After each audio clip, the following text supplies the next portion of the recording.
You are now listening to Love and War, the male and female perspective of love, life, and relationships in the 21st century, with your host, Crystal Francis.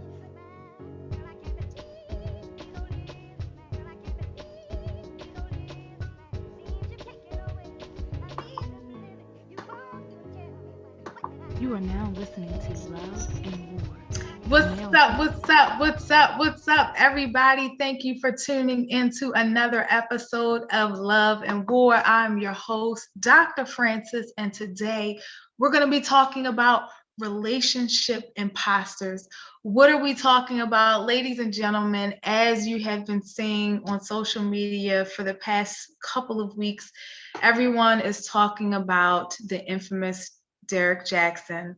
And yes, I had an opportunity to meet this gentleman and actually sit in on a panel discussion where when he was at the Silver Spring Convention Center here in Maryland a couple of years ago.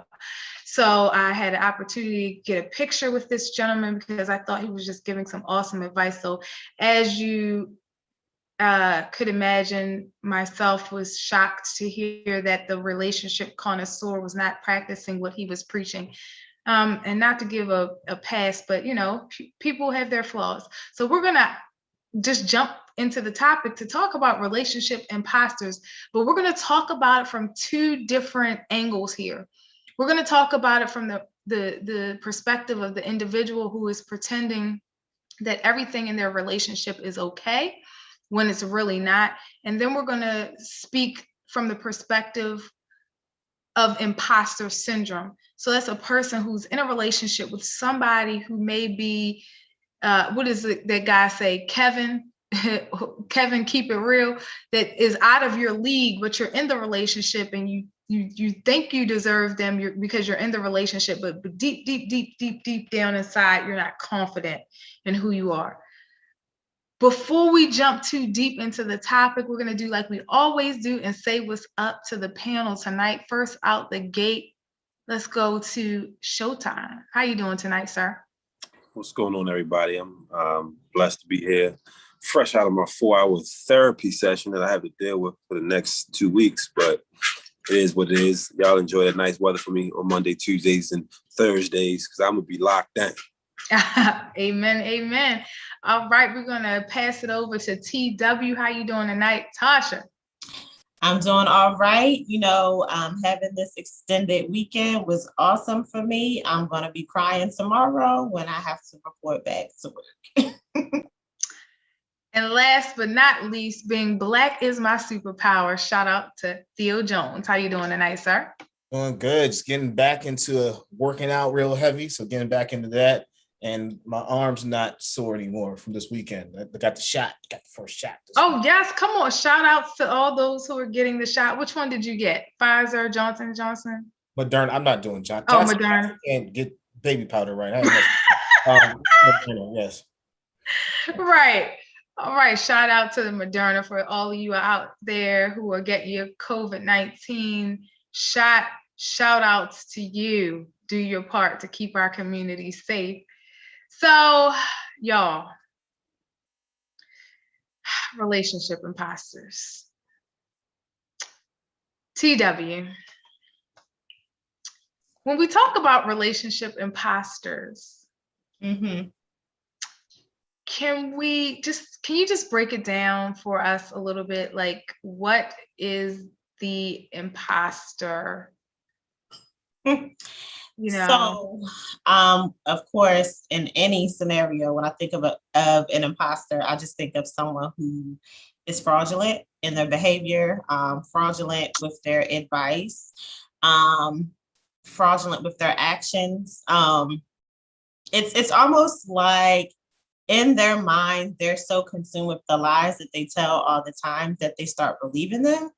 And so, key indicators that I see with imposters, specifically with anything, right? But when it comes to relationships, it's usually the ones who feel the need to put so much of their relationship on social media, like they need that validation, right? And it's like, can you enjoy being in your relationship versus, putting us all in, like the people who do too much, right? And then when you see that they're no longer together, all of it has, faded out. You don't see anything anymore. And then they get defensive and say, well, why is everyone in my business? Y'all asking about the person who I was with. Y'all don't need to know that, but you put it in everybody's face, so that kind of thing. And then I also think of imposters for the people who act like they're gurus, like they know it all. And so they give unsolicited advice all the time. Because I know a couple people who've been married for about a second, like a month, and then they just had the relationship Bible down to a T and feel like they can tell you how to be in a successful relationship, a marriage. So, yeah. Okay. Showtime. What is a relationship imposter to you?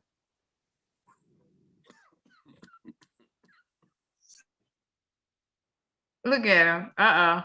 It's funny because like Choking on that yak. Man, let me tell you, it hit different. Ty Dolla $ign hit different. So it's like, to me, someone who, like TW said, someone who wants to put on a front and a mask for the millions out there on social media. People want to portray something that they're not all the time. It doesn't matter what walk of life they're in, they always be greater than what they are. They want, like TW said, can't say enough validation. These are people that are very insecure. These are people that aren't sure about themselves and who they are. I remember even with my daughter, I didn't post my daughter on the internet for maybe like the first 4 or 5 years of her life, because it wasn't for the world. Like what Drake said, I wasn't hiding my son from the world. I was hiding the world from my son. And that's how sometimes you have to play your relationship. The more people that know about your relationship, the more people that's going to attack you, especially if you're a high profile person or you're a person who used to be out there. So sometimes you can be a person that was very promiscuous in your day. So now what you're trying to do is you're trying to show people that I'm no longer this person. So they try so much for everyone to notice that, to get that validation for people to say, see, look, I really like you. See, for the imposter part is where, in my eyes, is where the person is doing all that to make the other person, to play on that other person's emotions, to let them think that they're the only one. Because I don't usually do this. I don't speak about my relationships on the internet. I don't do this. So now you seem special. So now when you have that angling, now you can play it and manipulate it how you want. Okay. Theo, what is the imposter to you in the relationship? It's just, someone being fake. They want to be seen at a certain light by their peers, or maybe they want trying to make money out of it or something like that. But they just want to be seen as the right person when really at home is not. And that probably would help out more if you was just real, because people would attach to that. But it's just being what you think other people want you to be. I think that they're like, I agree, because like an imposter in layman terms is basically that you are pretending to be what you're not. And it goes to what TW was saying about the people who want to be the gurus, and you only been in a relationship for like a hot minute that was successful, everything else was failed. And then like Showtime was saying, people are looking for validation from people and are like just putting on a front sometimes. So TW, I want to go back to the one point where you were talking about people always want to give this relationship advice. And we know, of course, everybody's been talking about it on social media about the good old boy Derek Jackson here. And I saw the Breakfast Club's donkey or jack butt of the day that they gave him. And so he, they were basically saying like, this whole time, this dude was like acting like he was on a straight and narrow. He was actually cheating on his wife, filming a video in the car. And then, do you think that a relationship imposter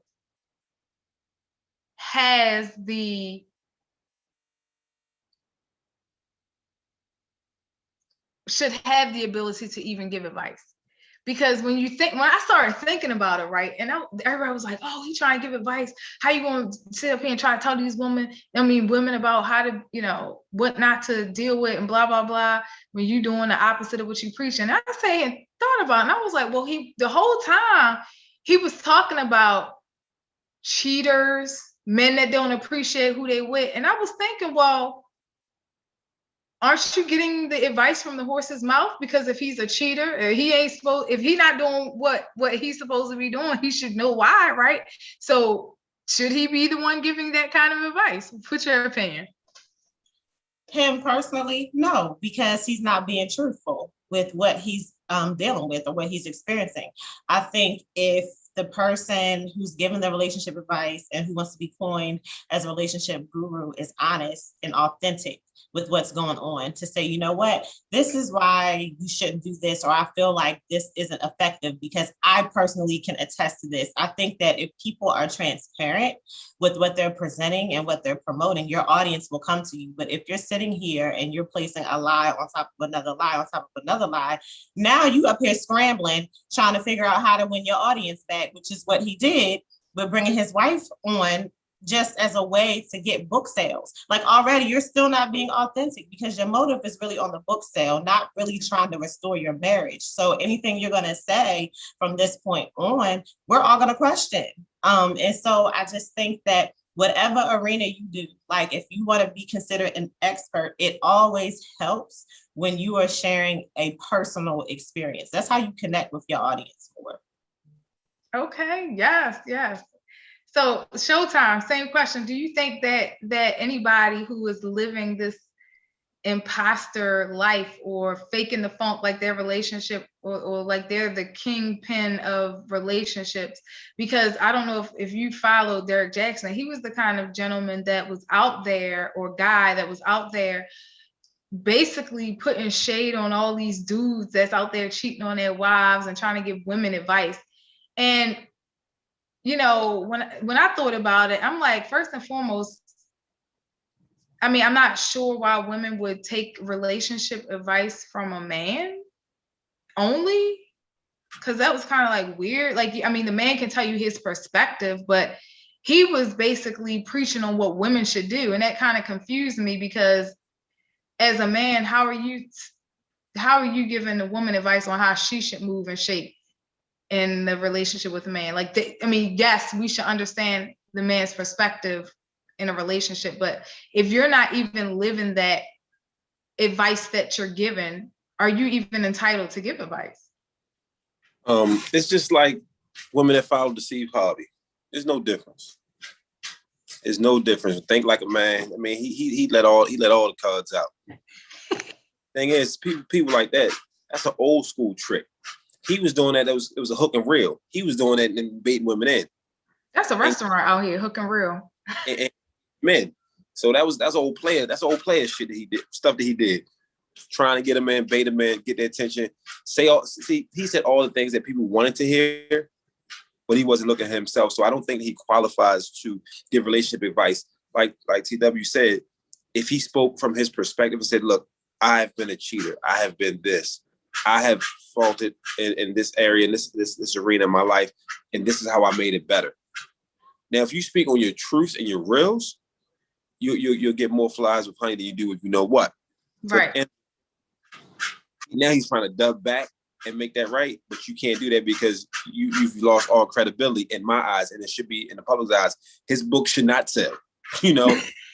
We should ban this book, because what do you have to say that has actually some validity or some substance? Because at the end of the day, it can't, because everything you said was fraudulent. It's just like, good old what's the brother name? Jamal Bryant. Yeah, I'm calling him out.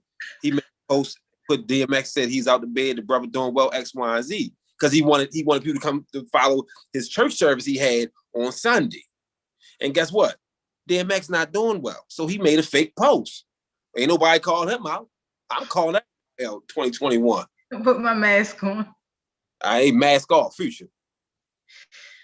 Woo, Theo Jones. I mean, they kind of said it. I don't think he could. There's no validity to what he's saying, because he's not keeping it real as he said he is. So he can't say really nothing. Like I said, if he was real, for real, say, hey, I cheated and this is what I did, blah, blah. All right, cool, we can listen to you. But now, what else are you lying about? Like, you know what I mean? Like, what else is going on? Right. You can't backpedal. And, I was sitting there I was thinking, and I was like, if hasn't been being honest from the jump, is he even being honest about this situation? Because how when everybody got a deal coming out, a little bit of bad publicity helps, so now his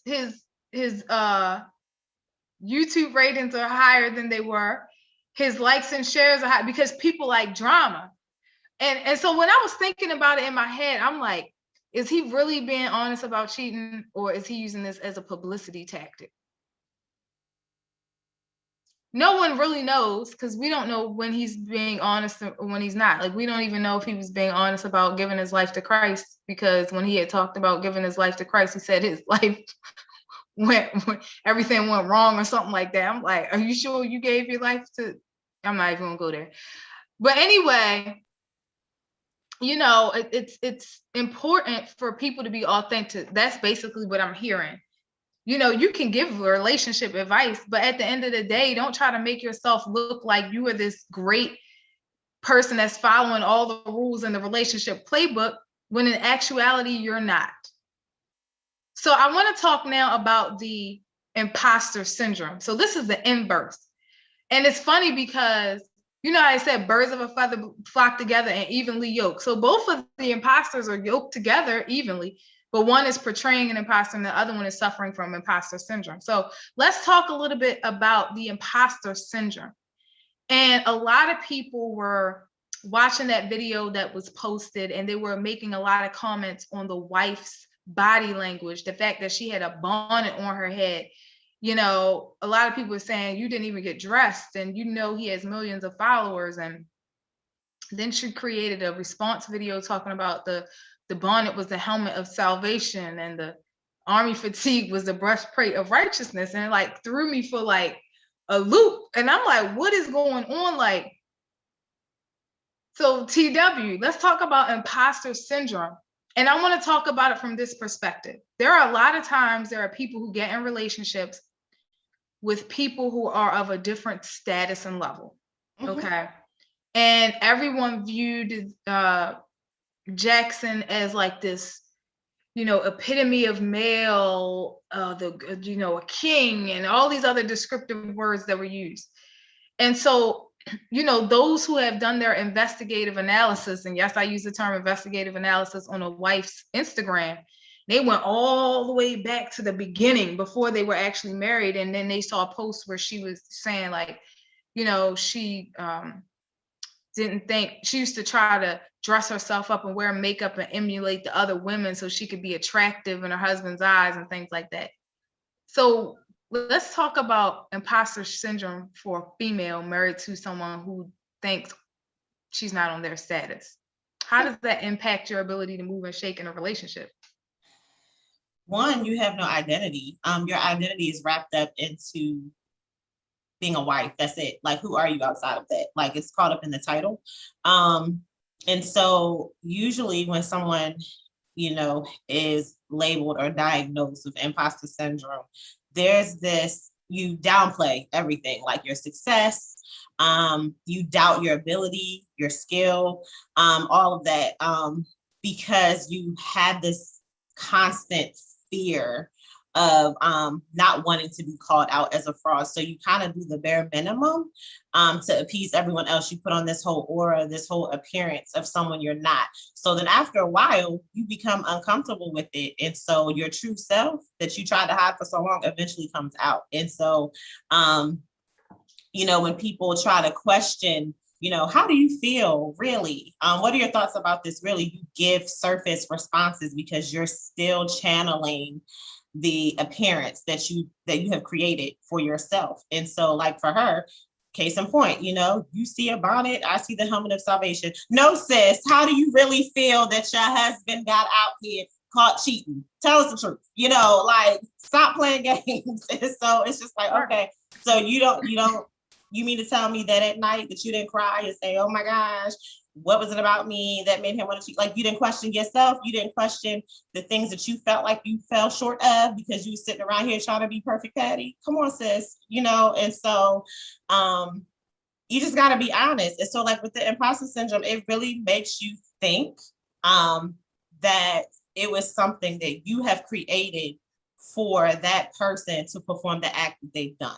And so this is why for him, he's having a field day as a narcissist, because he is playing on the manipulation and the ability to control how she's appearing publicly. Because if you are a walk-in brand, sir, why do you think it was okay to have her come out looking like that? Really? Thank you. Thank you. Sell your book, though. Thank you. I don't care what anybody says. If there's no way you can tell me that as a brand who you made sure you was on that video dressed, you wasn't even dressed to the nines, but you were dressed. And he knows how cruel people can be on social media. And she's going to have to continue to look at, and the fact you can tell she was impacted because she went and created a video talking about the helmet of salvation. And the fact that is what drew the line in the sand for me, because what that said to me was that Jackson was so concerned with his image. She probably was like, I'm gonna do the video, and the only way I'm doing this video is you're gonna film it now. I'm not putting no makeup on, I'm not doing my hair, I'm gonna do it right here. And that means she wasn't ready mentally to do it. Come on. Like that video was not gonna go nowhere. So for the rest of your life, you got to see these memes that people are creating. I mean, just imagine and she was already dealing with identity crisis that she admitted. So now she has to continue to see what we call cyberbullying happen, all because he want to now come out and be honest. If he was a real man, in my opinion, you would have addressed that in private. You don't owe nobody no explanation. Handle your business in private. Why do we need to be, why do we care? If you cheating, you cheating. If it came out, it came out. He could have addressed that on himself on the video, but he's going to drag her on there. Child, that upset me. But anyway, I'm sorry. I went off on a tangent. Yo. Imposter syndrome. What's your perspective? From her perspective, like I said, I didn't know about this guy before all this happened. And okay. I know he wasn't that famous. He was like a D-list celebrity. But I think the reason she came out dressed how she did in the first video, because I go look up some pictures of her to see what she looks like you see on a normal basis. But I think he had her dressed like that. Like he actually had her dressed like that, because I had to go look at the mistress, and the mistress, yeah. So I think he was trying to set up for some guys, this was for fellas, for us to be like, oh, I see why he cheated. But you want to know what? Look at that. I'm not even going to lie. In full disclosure, I said the same thing. I said, oh, that's why. But then when I went back I said, let me go to her Instagram. And I saw her when she dressed up. I mean, I still, the one he cheated with is still. Yeah, but she looks good, like when dressed up. Like she's a decent chick. She looked like she was like coming from Walmart in the photo. Right. No, just an opinion. Showtime. Well, it seems as if Mr. Jackson preyed on a woman who already had low self-esteem. He knew what he could get away with. Yeah. How he could manipulate the situation. And he looks like the relationship guru, because why? She did not leave. She's still there. Mm-hmm. So it's building his case even more. I agree with you. That probably was staged that way. No woman in their right mind will go on national TV, internet, any type of broadcast where millions will see. She will not go out there looking like that. So we're just gonna put that out there. He is in control of that relationship. He is the head. He's going to tell her what to do, how to do it. And if she doesn't, then she'll be on to the next. This is not his first time cheating. This is our first time finding out that he cheated. Exactly. Yeah, definitely. Oh, definitely. That she knows her role. So with And that there's being, nothing wrong with that. If that's what you want to take, go right ahead. if that's your role, that's your relationship, that's what it is. Now she's probably looking like, why are you dragging me into this? I know what you do. Right. Look stupid for my family and my friends. Sorry what you do. They know what you do. See, Derek Jackson to me seemed like a guy who really didn't have any friends growing up. Seemed like he doesn't respect the bro codes. No matter what, I'm never gonna break the bro code and start talking bad about other men. Because my father told me a long time ago, he said when you start talking about another person, sometimes you gotta look at yourself. Ooh. You have all the answers. So with that being said, it's like I'm not gonna tell what another dude is to help a woman. Just pay attention to the game. The game has not changed in hundreds of years. The same stuff that Grandpa and them was doing, we doing it today. They seen it. This book is not new. So I think that the key is having confidence. Whether you're the imposter or not, just have confidence in who you are and know your worth, because you can't let nobody get away with nothing like that. Y'all, I mean, we hitting the nail on the head on this one. So we're down to the hour here, and we're going to do our final words of advice a little bit different. Okay, I want you to pick the person. So whether the relationship imposter or the person with imposter syndrome, identify which one you're giving advice to, and then provide your word of advice for that one. Let's go with Showtime first. Brother Jackson, I'm gonna talk to you. Don't be who you're not. Don't try to be fraudulent. Don't use your platform to make other people look bad. Understand that honesty is still golden. You know, I can speak on certain things now because I can speak about the honesty and the faults that I've had in my marriage. So therefore, when I was an imposter. Let's just be real. I was an imposter. Why? Because I blamed other things on other people and didn't look at myself. Come on, sir. You're preaching. I was able to take myself out of the situation and sit there and say, you know what? I had a role in it, and now I can speak on it, is the only way that someone can ever listen to me. So being honest, being transparent, being true is the best way to be. My ex-wife wasn't all bad. I wasn't all bad. But there were things that I can speak on today, whereas though I wanted to paint a picture for her, same way she wanted to paint a picture for me. So at the end of the day, until because both people can play an imposter at different times in a relationship. Know your role in your relationship and understand that, you know, you are an individual and you have a voice. Don't let nobody control your voice, and don't be no puppet, sis. Okay. Theo Jones. I'm gonna talk to Sister Jackson. Okay, come on, sister. Just leave him. I mean, I just looked him up. He got one. He's worth 1.5 million. You don't get that's half. not even a lot. But he don't get half, and buy yourself some confidence with it, okay? And you'll be all right. Like, get you a makeover, a do-over, a girl's trip, a nice house. Do what you need to do, but just leave him, and you'll be all right. You'll be happy. I think she's scared she won't be because he's taking care of her. But just go ahead and take half of that and take care of yourself, and you'll be good. Hey. And if you're smart, Sister Jackson, you'll start a little bonnet line tomorrow too. Start a little line. Woo! Bow! Look, that's free business advice. Come on here. TW. That was smart. I might have to go do me a video now. She better create the kids line too, since she got a son and daughter. I'm gonna speak. I'm gonna speak to both of them. Okay. Jackson and Jackson. Okay. My advice: if you really do want to work on your marriage, then do that. Because what is your marriage like outside of the platform, outside of the audience, outside of the theatrics? What do you have, right? So if you really want to work on your marriage, you need to eliminate everything else that's a distraction.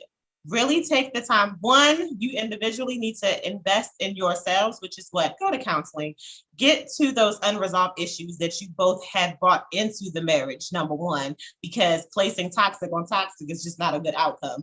And then two, Also learn how to effectively communicate with one another. What was it that was lacking that caused the disruption between the marriage in the first place? And 3, if you really want to have a relationship with the Lord, then do that. Stop using it as a social media tactic with your hands raised and all of that if you're really not seeking him. Because if you're really seeking him, then we would see a lifestyle change. But that's a story for another day. So at the end of the day, you need to work on yourself. You need to work on your marriage if that's the goal, and keep everybody else out of it. Keep the videos out of it. Keep all these extra opinions out of it, but really take the time to focus on the one thing that you've both been neglecting, which is the union, the covenant that you all made. Come on here. Come on. Working on her theology degree here, Pastor Tasha W. in the making. So, all right, y'all. So I'm going to provide my words of advice here to Mr. Jackson. I had the opportunity to meet you a few years ago, and I was, my opinion of his advice changed when I had the opportunity to see him live on a panel with other men. And one of the things that I noticed was a need to always be right. Even in the midst of your error, you are finding a way to be right. The thing that disturbed me the most was the video in which he addressed himself in third person. Sir, it don't take all that. It doesn't take all that.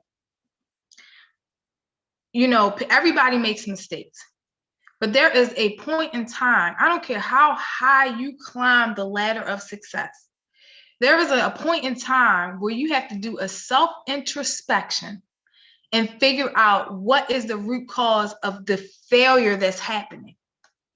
Because oftentimes we start putting our, motivations and interests behind all these superficial things, and we start to lose insight. And there may have been a point in time in the relationship where you were doing great, you were providing for your family, and then the audience came and the fame came and the money came, and then there was something that happened that caused you to veer off and start, wanting other women. It's nothing wrong with being a person or expert to give advice. But if you're going to give advice, practice what you preach. Overcome. So let me put it in layman's terms. I coach individuals who are leaving prison, right? And if they're experiencing a drug addiction, you're not going to have someone who's experiencing and currently addicted to the drug providing advice to other addicts, because you yourself haven't overcome the situation or the challenge. So I think there needs to be a pause on the advice giving, a pause on the social media stuff. Get your life in order. Get back to what that motivation was, so you can rebuild. You lost fans, you're gonna lose them. Like, people like me no longer are gonna, take you seriously. But that doesn't matter, because you will still have a potential audience for those who live the imposter syndrome, and you could potentially give them advice. But please overcome the challenge first before trying to become an expert. That's all we have for you tonight on Love and War. You can do like you always do. Catch us every week on Mondays from 8 to 8:30 p.m. Yes, we're live on YouTube. You can also check us out on Anchor, on Spotify, on Apple Podcasts. You can tune into the episodes that you missed from prior seasons at www.dearchrissy.com. That's DearCrissi.com. I'll put the link in the comments, so you can do like you always do. But what you're definitely going to do is check us out next week. We're out. Thank you for listening to Love and War. I'm your host, Crystal Francis. Don't forget to tune in next week, Mondays, 8 to 8:30 p.m.